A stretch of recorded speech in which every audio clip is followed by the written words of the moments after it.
I don't know if I need to talk to this or not, but I will. I got him set a little bit low. For I know you're teasing me. I don't know if all of y'all are aware, but today is Bill of Rights Day. It's a day that Bill of Rights took effect back in 1778. No, 1799. Huh? They were approved. Yeah, Approved. finally approved in 1790. 1790. I always like to have a quote from the founding fathers. The only foundation for useful education in a republic is to be laid in religion. Without this, there can be no virtue, and without virtue, there can be no liberty. And liberty is the object of life in all republican governments. From Benjamin Rush. Chuck?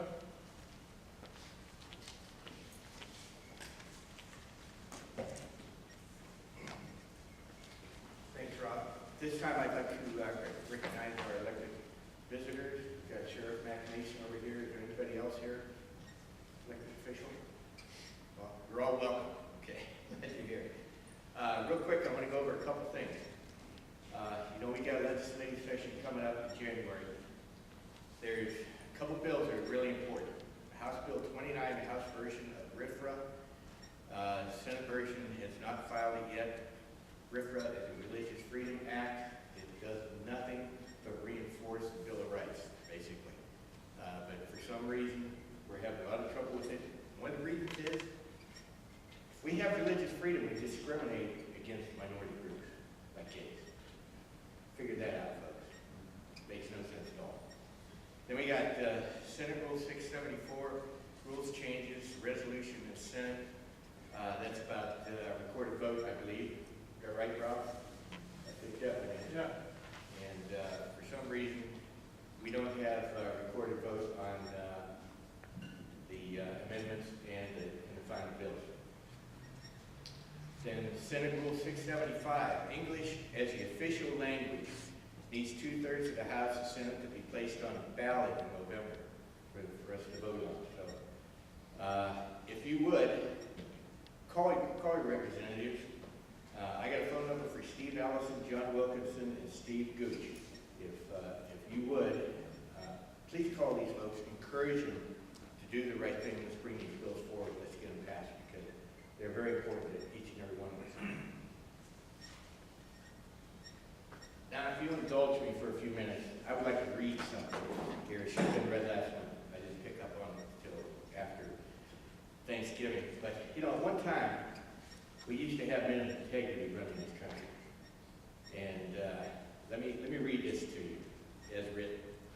Issued by President George Washington at the request of Congress on October 3rd, 1789. Now pay attention to the words that this man, who was our first president, used. By the President of the United States of America, a proclamation. Whereas it is the duty of all nations to acknowledge the providence of Almighty God, to obey His will, to be grateful to His benefits, and humbly to implore His protection and favor. And whereas both houses of Congress have, by their joint committee, requested me to recommend to the people of the United States a day of public thanksgiving and prayer, to be observed by acknowledging with grateful hearts the many and signal favors of Almighty God, especially by affording them an opportunity peaceably to establish a form of government for their safety and happiness.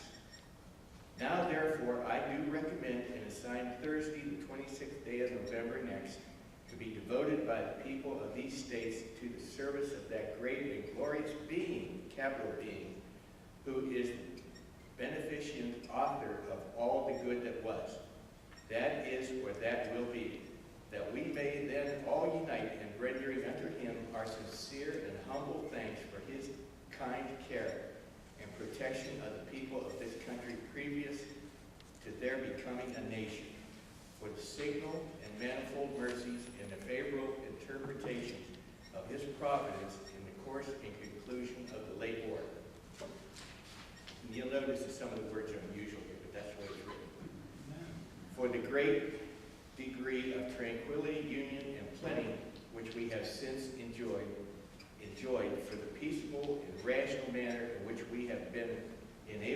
establish constitutions of the government for our safety and happiness, and particularly the national one now lately instituted, for the civil and religious liberty with which we are blessed, and the means we have of acquiring and diffusing useful knowledge, and in general for all the great and various favors which He, capital He, has been pleased to confer upon us. And also that we may then unite in most humbly offering our prayers and supplications to the great Lord and ruler of nations, and beseech Him to pardon our national and other transgressions, to enable us all, whether in public or private stations, to perform our several and relative duties properly and punctually, to render our national government a blessing to all the people by constantly being a government of wise, just, and constitutional laws, discreetly and faithfully executed and obeyed, to protect and guide all sovereigns and nations, especially such as have shown kindness to us, and to bless them with good governments, peace, and accord, to promote the knowledge and practice of true religion and virtue, and the increase of science among them and us, and generally to grant unto all mankind such a degree of temporal prosperity as He alone knows to be best. Given under my hand at the city of New York, the 3rd day of October, in the year of our Lord 1789, George Washington. Let me lead you a little bit of background information here. Additional history behind Washington's Thanksgiving Proclamation. Congress finished writing the Bill of Rights, the first amendments to the Constitution, on September 25th, 1789. The First Amendment reads, Congress shall make no law respecting an establishment of religion or prohibiting the free exercise thereof, or abridging the freedom of speech or of the press, or the right of the people peaceably to assemble and to petition the government for a redress of grievances. A few days later, Congress requested President Washington declare a national day of thanksgiving and prayer. 8 days after Congress passes the final wording of the Bill of Rights, Washington issues the proclamation. Thanks for your time.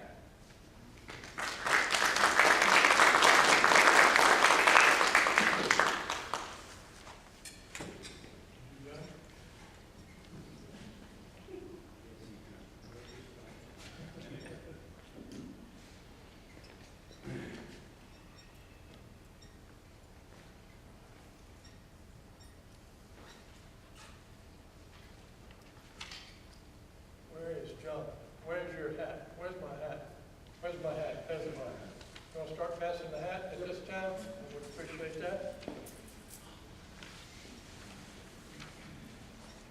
And while he's doing that, I would like to introduce Michelle Miller. You can't hold it against her. She's from Louisiana too. She didn't stay there long. She got out while the getting was good, I guess. Michelle is running for the Public Service Commission in area District 2. And I tell you a little bit about her education, but she knows a whole lot more about it than I do. So without further ado, Michelle. I know I didn't get some of you pass out business cards and push cards, so I'm going to have them pass it around. And before I get started, what I'm going to say is that if you have any other questions that did not get asked tonight, or you have questions when you get home and you're thinking about some of the things that I've said, please feel free to email me. Please feel free to text me or call me. This doesn't work unless we have that interaction, open dialogue between yourselves and myself, right? So the push cards and my personal business cards are being passed around. So is it better with me standing here? Can you hear me, or do you want me to come out to you? I move around a lot, so I just want to make sure. Can you hear me when I'm not by the mic? Okay, great. So usually when I start my speech, I like to give you a bit of information about who I am as a person and what put me on the path of being a Republican. And for me, my story begins in Louisiana. I was born in New Orleans, Louisiana. Louisiana, and I was raised on the West Bank in a city called Marrero. And I was born in a very poor, disadvantaged family. We had alcoholism, we had drug abuse in the family, very low education. Most of my family never graduated from high school. The highest degree was probably an associate's degree in my mother's generation. And so when I was a little girl, I was very inquisitive. I wanted to know why things were the way they were. Why were we poor? Why were, people in my community having babies early, going on welfare, the whole generational cycle? Why was that happening? And I wasn't getting any of the answers to the questions that I was asking. And then one day, someone entered my life. His name was Mr. Myers. He was my band teacher. And he taught me how to play trombone, tuba, and baritone. And on my birthday, he took me to Oakwood Mall. We sat on a grassy knoll eating German chocolate cake, which was my favorite. And there were about 70 people flying kites. And he said to me, Michelle, if you want to be successful, you just have to have passion for what you're doing. And you can fly as high as that kite. And all the tools that you need to be successful is already inside of you. That was a message that I've never heard before. As a person who was born in a Democratic family, I was taught that you needed government for help. And here was a message that was totally contradictory to what I thought of society, that everything is in my control. And I took that personally, and I started running from that. The first thing that I did as a young child was say, you know what, I'm going to stop being afraid. I knew I was smart, but I never challenged my teacher or asked them if I can be a gifted and talented student. And in the state of Louisiana, the state tested you during those times. And because I was black, they wanted to give me 6 points on my IQ test. And Mr. Myers sat me down once again and he said, Michelle, I don't think you should take it. You can actually say no. You are well-rounded. You take the time to invest in yourself. You can do this. And you know what I did? I had an IQ of 132 when I was 13 years old. And I did it without their help. And so from there, I became a classically trained opera singer. My first airplane ride was to Washington, D.C., where I represented the state of Louisiana in the National Bicentennial Competition. And I debated members of Congress, Supreme Court Justice on the Bill of Rights and the Constitution. That was the first time that I really felt that my voice was heard. I felt that I can actually contribute on a bigger scale.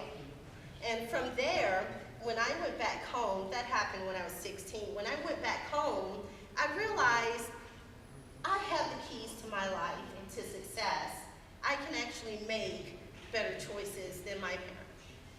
Because I didn't know my father, I only knew my mother. And so I became an emancipated minor. And I left home the summer before my senior year of high school and moved to Nebraska, where I finished high school. I used to work at Burger King until 3 o'clock in the morning and go straight to high school at 6:30 in the morning. And so the moral of this story for me is that mentorship works. It doesn't cost anything. The only thing you have to do is be present, see a need in another person, and share. All of you have knowledge inside of you that you can share with another person to put them on the right path. And that's what happened to me. So my name is Michelle Miller. I live in Houston County. I was a military spouse for 16 years. And I moved to Georgia after we broke up. He did a tour in Afghanistan, and my daughter was 2 months when he left. And I moved here so he and I can parent together. I have a degree from Penn State University in Energy and Sustainability Policy. I did my energy research in Costa Rica, where I studied geothermal, biomass, biofuel, solar, wind, energy technologies. I'm also certified as in ArcGIS, which is an application that deals with predictive modeling, energy modeling, transmission line siting, route optimization, metadata analysis. For example, think of a big map, right? If your home is sitting in one area and we want to run a transmission line, we would see how many homes is in the area. You know, what's the habitat? What's the safest way that we can build up these lines that doesn't impact you? So that's some of the things that I'm educated on. I'm also certified as an ethical leader in business and policy from the NASBA Center for Public Trust. It was an organization created after the mortgage crisis that wanted business people and public officials who believed in ethical principles and wanted to apply them in their business and in public policy. And so I went through the program in order to be certified because I believe in being an ethical leader. So I'm running for District 2 Commissioner of the Georgia Public Service Commission. When you think of the Public Service Commission, you think the PSC regulates electric, natural gas, and telecommunications. But I'm here to tell you we do so much more than that. We are actually your financial steward and investor. We are your advocate, and we are your educator. The first thing you need to know is this. Can everyone raise their hand for me? Just one hand, and I want you to repeat after me. Can you say, I am a shareholder? Oh, come on. Now, I know you have more energy than that. Come on, one more time, because we're in this together. I am a shareholder. And the reason why I put you through this exercise is because you are. Every single time that you pay your taxes, every single time that you pay your electric bill, you are investing in the state of Georgia, and you are investing in the Public Service Commission, and that makes you a shareholder. And that means, as your PSC commissioner, I am accountable to you in many different ways. So let's talk about being a financial investor and steward of your money. I know it's a hard subject because these days you think the only thing you do is pass rate increases, you don't talk to us, and our bills go up and up and up. But it can be different. As a financial steward and investor of your money, it's important that every deal that we make, that you get a positive return. Every investment that we make, that you get a benefit from it. And if you don't, that there is a risk-sharing mechanism written into the contract to protect you. So what does that mean? Let's talk about Vogtle, for example. We all know the problems that are happening with Vogtle, but I want to take you back to the beginning. Because before Vogtle was actually constructed or approved, the PSC had to negotiate with Georgia Power, right? And when Georgia Power came to the table, their job, their corporate governance, their ethical principle was to protect their shareholders, right? And they did that. They walked away with a hell of a deal. Our job was to leverage that risk-sharing mechanism to protect you. Did we do that? Did we protect you? They didn't. We actually gave away that risk-sharing mechanism in that contract for a consumer benefit on another project that never happened. If I was commissioner, I wouldn't do that. I would make sure that I gave you my word and I kept it. I would make sure that sitting at the table across from Georgia Power, that I would negotiate and use the leverage that I have to make sure I walked away with benefit for every single ratepayer of Georgia. The second thing is that we're your advocate. We're supposed to fight for you and your community because everything that we do have an impact on you. When I went to the PSC, I actually sat down and read 5.5 years of transcripts in about 3.5 days, almost 4 days. And what I realized is that the Public Service Commission is very insulated. Before we pass or they pass a rate increase, we don't talk to anybody, really, for the most part. We don't call your county commissioner and say, how's your county doing? What are the economic indicators of your county? How's your unemployment? How's your tax revenue? Can your citizens withstand another $169 million rate increase? You know, they passed that last August. Your bills are going up $312 beginning March. And they just passed the $6.9 billion rate increase, which is going to go up even higher. So we don't communicate. If I was the commissioner, first thing I would do is call, send emails, because I want to make sure that every single county is treated fairly, that every single county knows that we care, and every single county knows that we want to know how we can work with you. I don't want to pass a rate increase if you can't withstand it, right? And lastly, another thing that I decided to do is that in talking with these county commissioners, which I've done recently, one thing that I decided to do, if elected, is to have a conference every other year.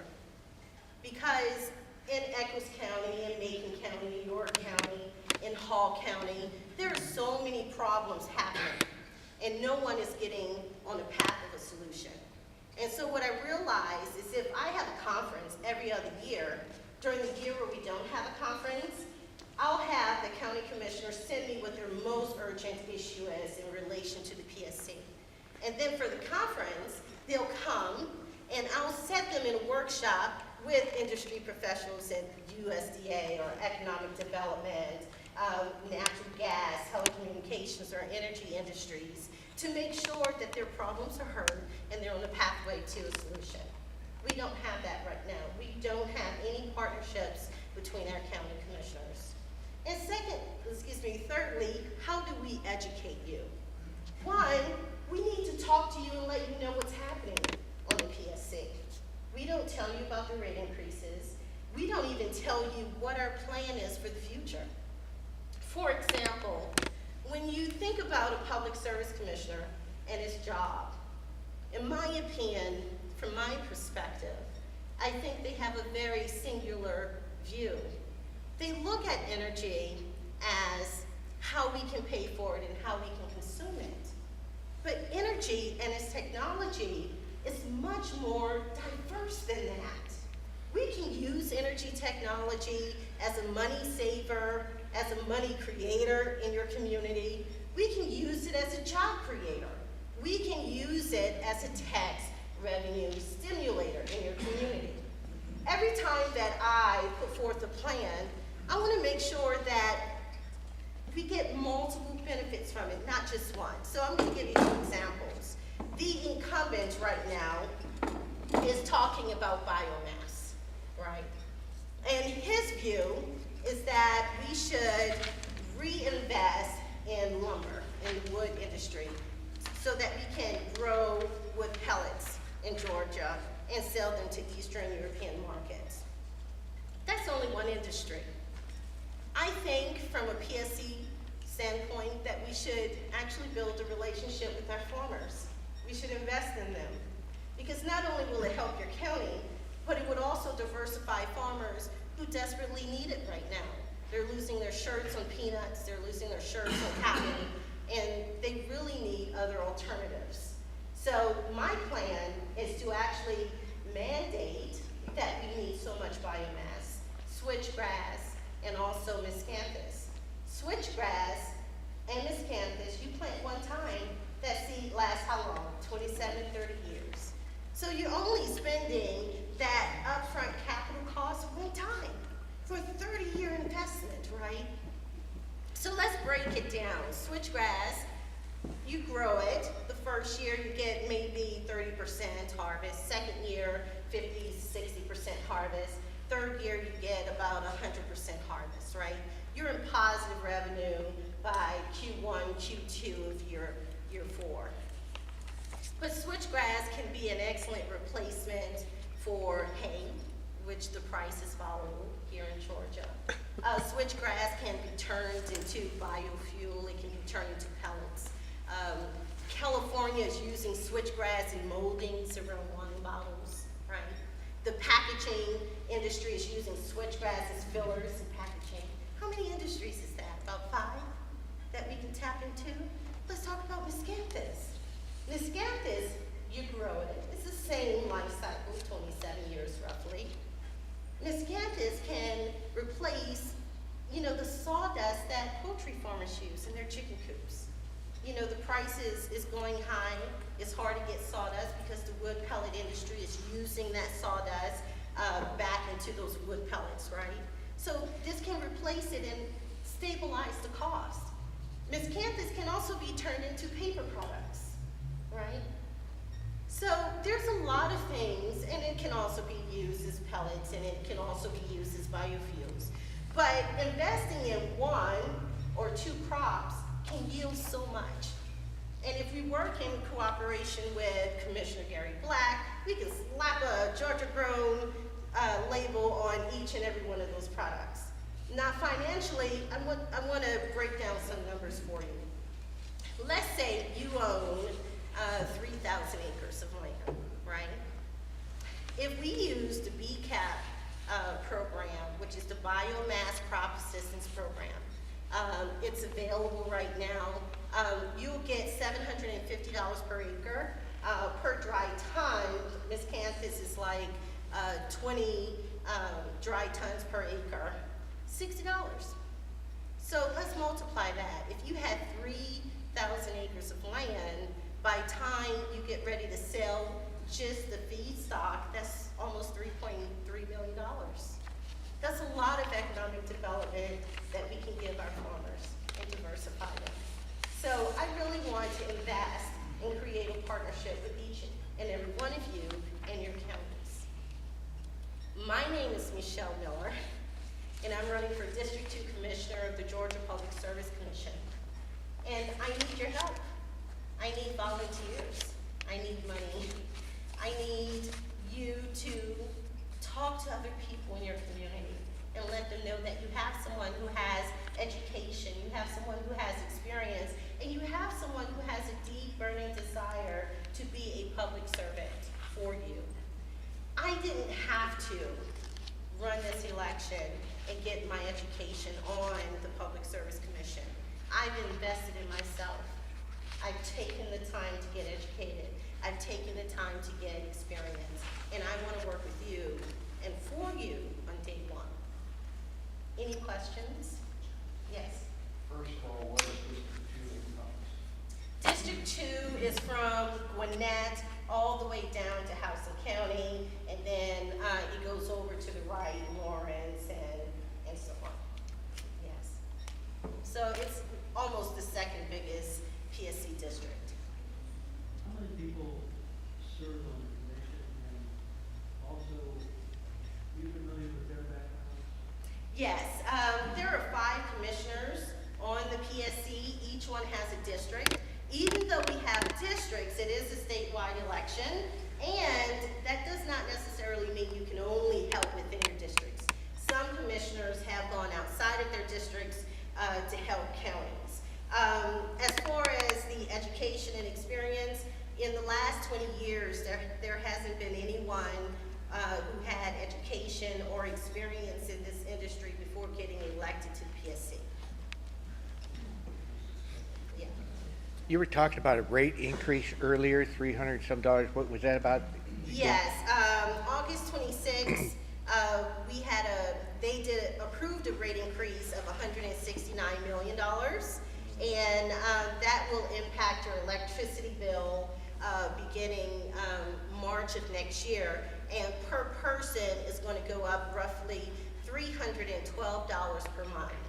Now, this is the Public Service Commission had this, made this Yes, approval? the Public Service Commission actually is in control of your rates.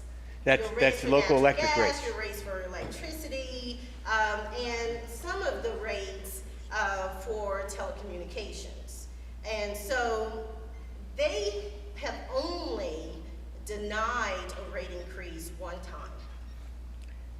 As an And- example, if you had a $200 power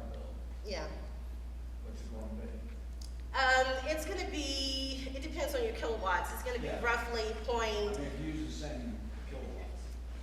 if you use the same kilowatts, it may go up from 200 to 212, $215. But they also just passed a $6.9 billion rate increase. So it's gonna go up even more than that. I don't have the breakdowns per person on that, but it's going up. And then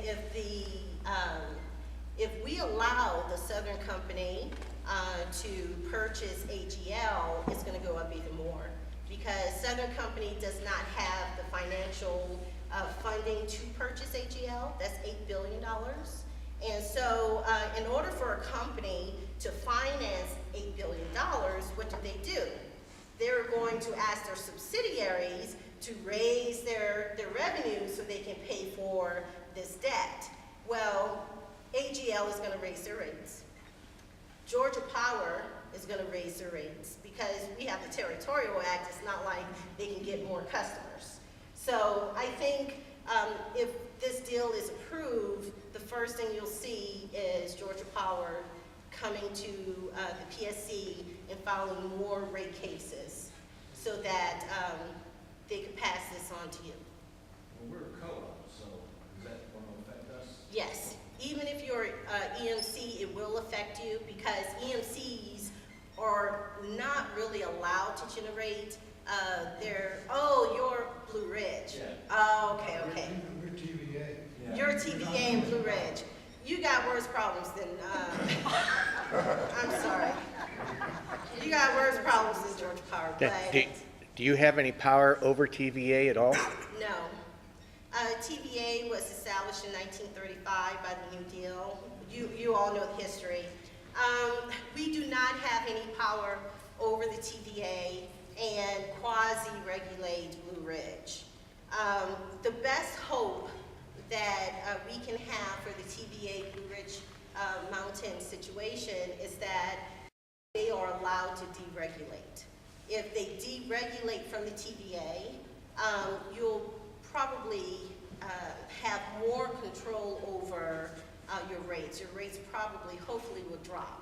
The PSC, I'm hoping, will have a say in that deregulation. I don't know if the federal government will allow the PSC, but Blue Ridge Mountain separating from TVA is gonna have to fall underneath the Public Service Commission.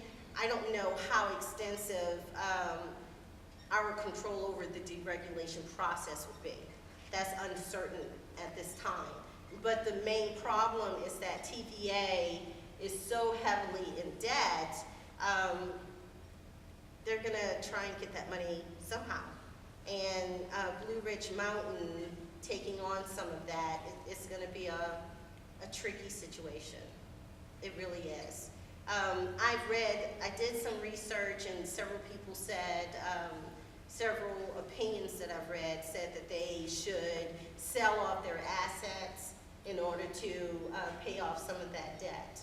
And I think that's the reason why some of you aren't receiving dividends, because one, Blue Ridge Mountain, you have the highest rates. Its customers have the highest rates, not only in Georgia, but the whole southeast United States.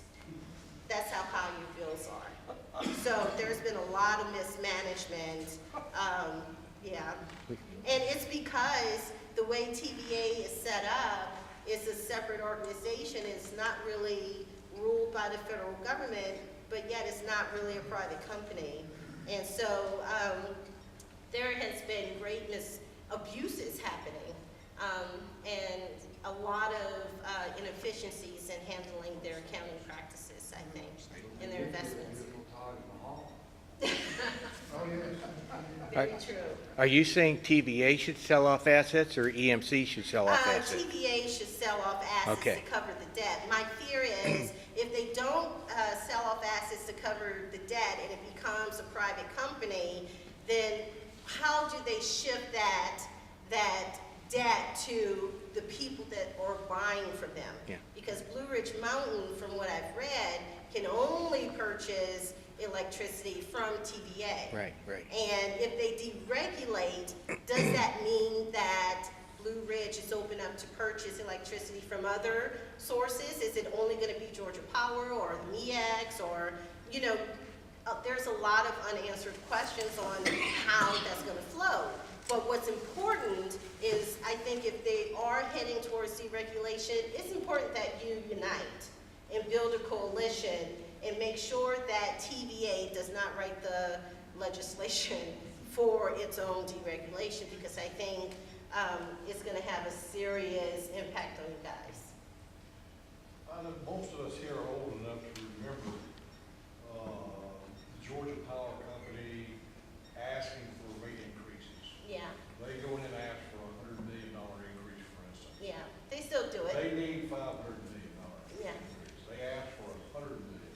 Yeah, The Public Service Commission, their grandeur and glory, cuts them down to $600 million. Well, they look good in the face of the people because the PSC has shot down the Georgia Power Company. you know that's not Power real Company though. got one plus some. Yeah. Don't fall into that trap. I'm not.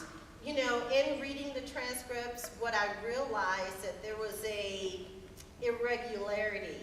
For example, the same situation would happen. Georgia Power would come and ask for a number. The commissioners would say no, and then they'll do some bickering later on, and then come back with a lower number, and then they say yes.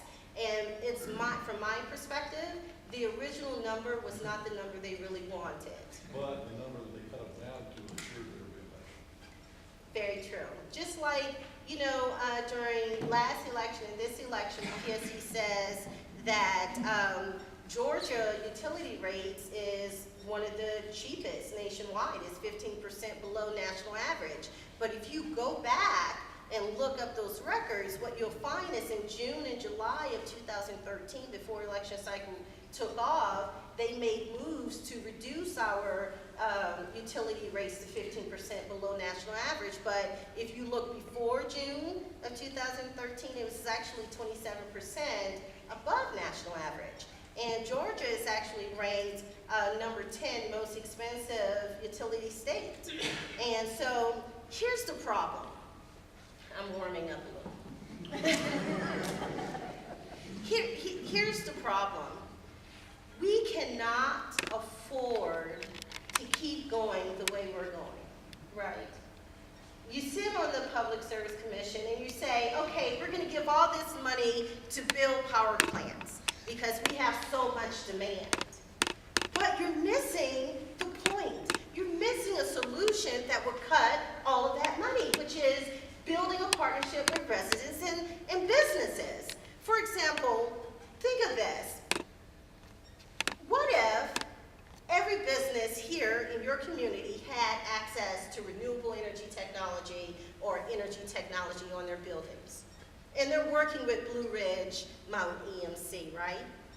So the deal would be, we can put energy technology on our buildings, and during high peak demand times, which is like from 7 a.m. to 9 and then 5 and after, we'll revert all of our energy to the main grid, as long as you don't charge us. And so it can lower your costs, because EMCs are really stuck in 30-year-long contracts. And so the price they have is fixed. So when you have high peak demand time, then it lowers the amount of money they make, or excuse me, not their profits, but their margins. And it prevents them from really increasing their margins, giving you the dividends, or, you know, paying them, you know, for a trip or salary, whatever. So the thing about it is, instead of taking $600 million and building a plant, we can do less than that by having people have access. That's the most simplest, the most affordable, the most easy to implement solution. And yet, we keep turning our backs on it over and over again. But I'm here to tell you that I'm a candidate that won't turn my back. I'm going to fight for you, because the thing about it is, when you're applying a business strategy, you got to think like a business person. And it's not about protecting a big business entity or protecting the monopoly.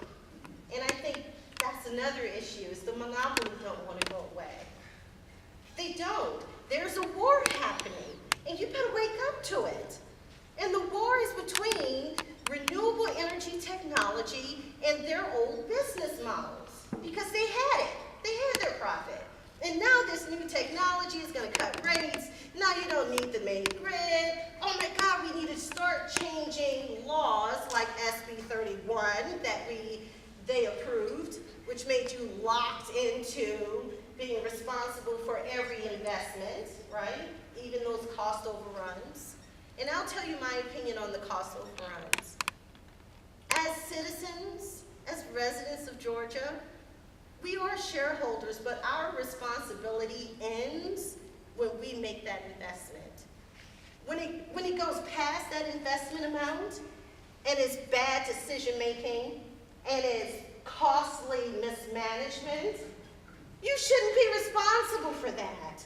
That's businesses' responsibility to put some skin in the game, to say, I need to start carrying some of this weight, but they don't.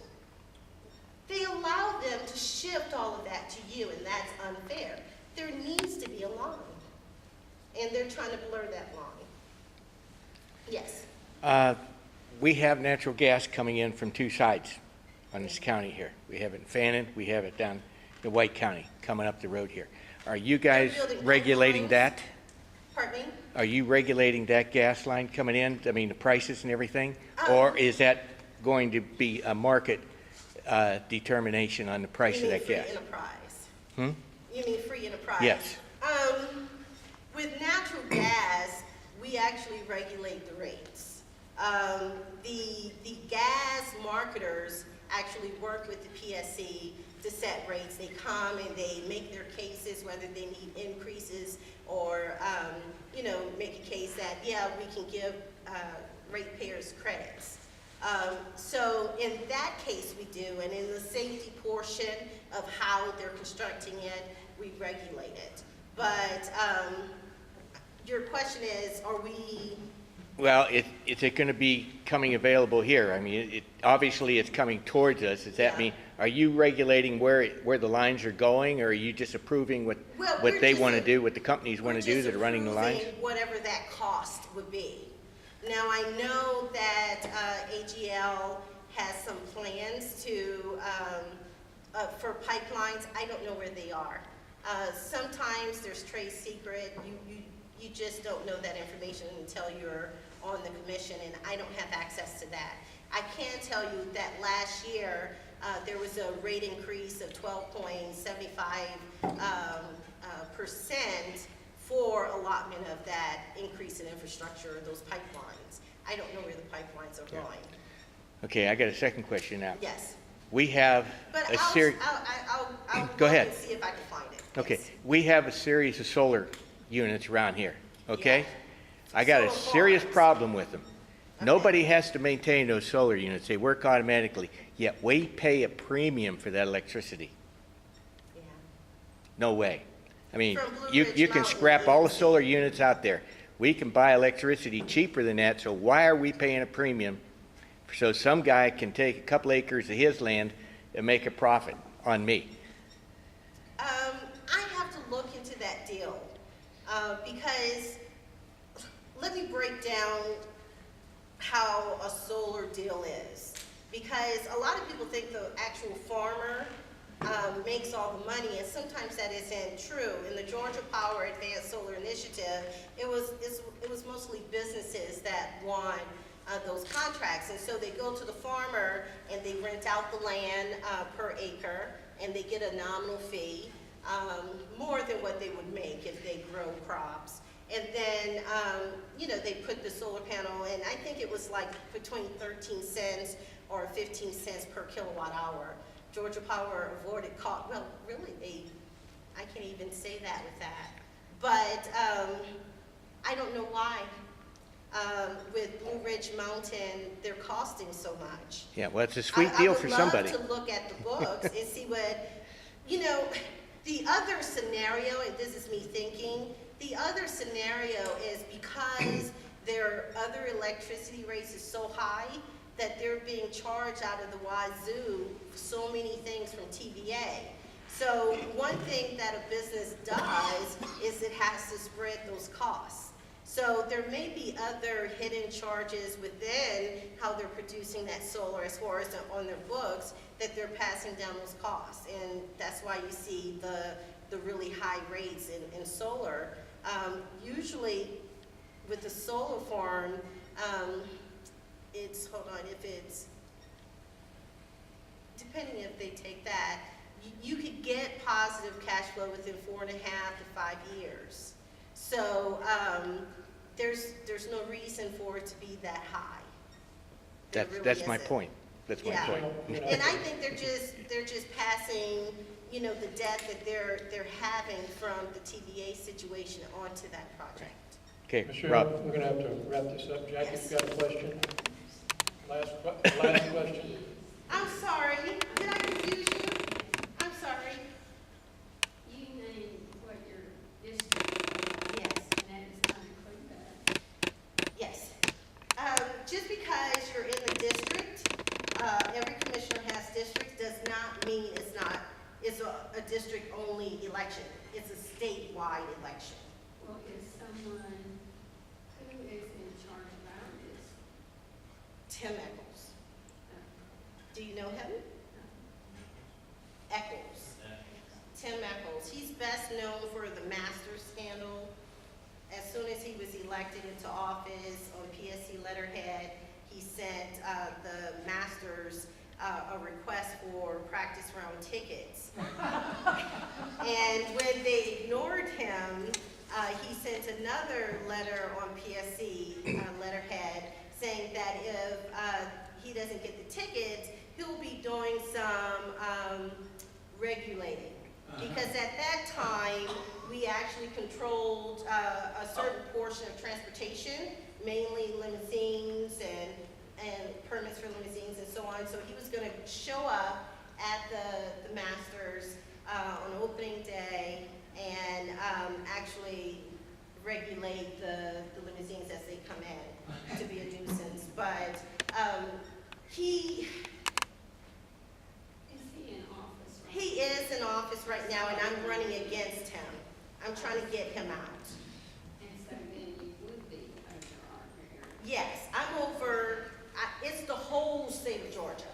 The districts confuse people because each one of us have our own districts, but it is a statewide election, and I can help you no matter what district I'm in if I wanted to. We're so concerned. I hope you do. I want to earn your vote and I want your support. Are you going to run in the general election now? It's the Republican primary, May 24, 2016 is the day we beat Tim Eccles. And I don't think there's any Democrat that's going to run. And I've been talking to the Libertarian Party trying to get them to stay out of it. But usually if you win the primary, you win the whole thing. Very true. Yeah, very true. Yeah. Thank you, Michelle. Thank you. Michelle will be around after the meeting for any other questions, and we're going to have a little more to say about Michelle further down the line, but right now,